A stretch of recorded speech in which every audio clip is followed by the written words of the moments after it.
In our larger Catechism reading this morning, we come to question number 106, which continues our meditation on the first commandment. This question asks, what are we specially taught by these words, "before me," in the first commandment? The answer is that these words, "before me," or "before my face," in the first commandment, teach us that God, who seeth all things, taketh special notice of, and is much displeased with, the sin of having any other God.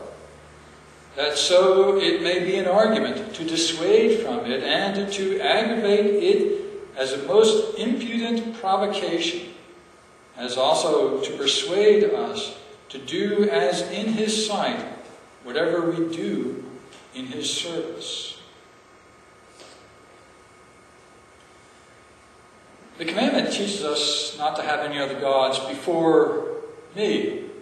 That doesn't mean that you should have a variety of other gods. God just has to be the first one in the pecking order, but none at all. And what is more, we should not even have any gods before God, in the sense that all of life is lived before His face. He sees everything, and there's nothing that is obscure or dark or hidden from God. We live before the face of God. You know, it is one of the marks of the unbelieving heart that they say to themselves that God doesn't see. I can go ahead and do as I please or do what I want because God is in the heavens. He's way up there and He cannot see or understand or care about me and what I do. And so the unbelieving heart, as it were, puts a shield between earth and heaven and says, I live in a neutral zone where I am free from the influence of God. God cannot see or understand. And so they seek to escape God's notice.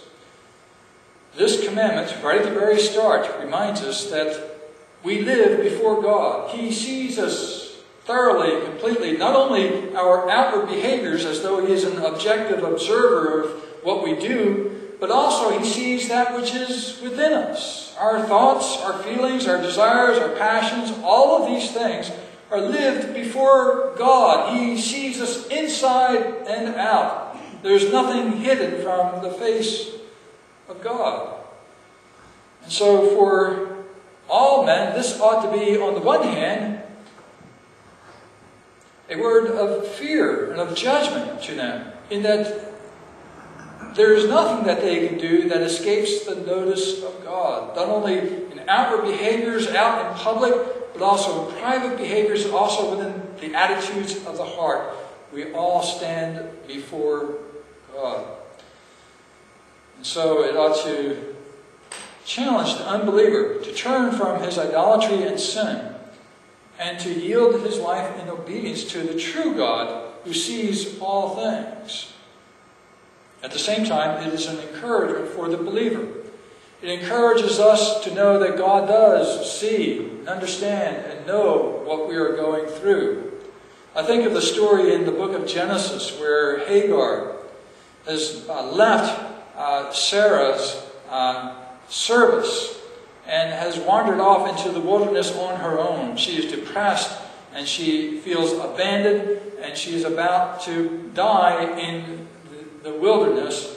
God appears to her and shows this woman, this slave woman, this Egyptian woman, that He sees and understands her and will provide for her and for her son. And so at the end of this visit from God to her in the form of an angel, she says, God sees me. And she derives some comfort from that. God sees me. In all my weakness, in all my obscurity, in all my troubles, they're not hidden from the Lord. He sees me. And He comes with a word of comfort and encouragement for us. So in these words,